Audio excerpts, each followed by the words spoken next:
A new technology is helping Texans start their own families. Our Dylan Scott shows us how it works. As male fertility numbers continue to dwindle decade after decade, urologists across the country, including here in Texas, say now is the time to be talking about a relatively taboo topic.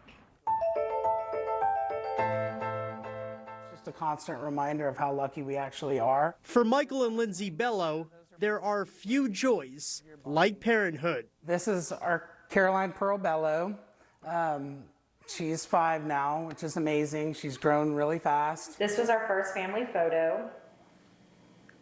This was her at the hospital. Especially when doctors told them in 2015 having children was not realistic due to his reoccurring testicular torsion, a dangerous rotation that cuts off blood flow to the reproductive area. Do your research, find the right doctor for you, and just don't quit because we have been told no. And that wasn't the case. Obviously, we have a blessing and a blessing on the way. There are multiple reasons why we can see a sperm count of 0.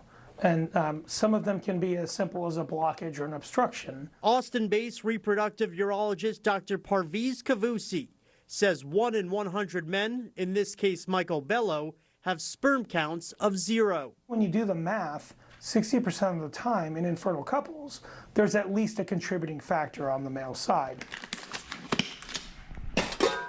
However, there are solutions to many of these issues.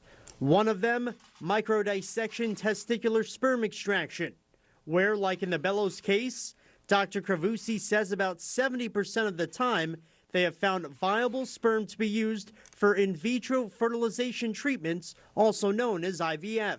Every one of these patients feels like they're the only ones until we really talk about the statistics and how frequently we take care of this in our practice. Still, between cost, which could be in the thousands, and the fact not every story will have a happy ending, he says researchers in the fertility field have room for improvement. There are still a great deal of challenges with insurance coverage, and that's one thing that we're hoping for improvement with over time. We need better research, we need better techniques, and we need to continue to improve our technology. You got a little something down here and over here, huh?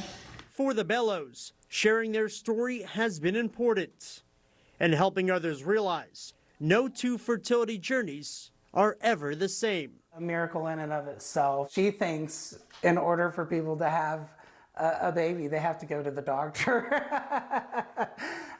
which isn't really normal, but it's our normal.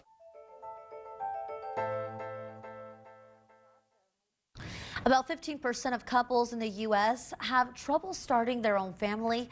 And like you heard in Dylan's story, a majority of the time, male infertility is the issue.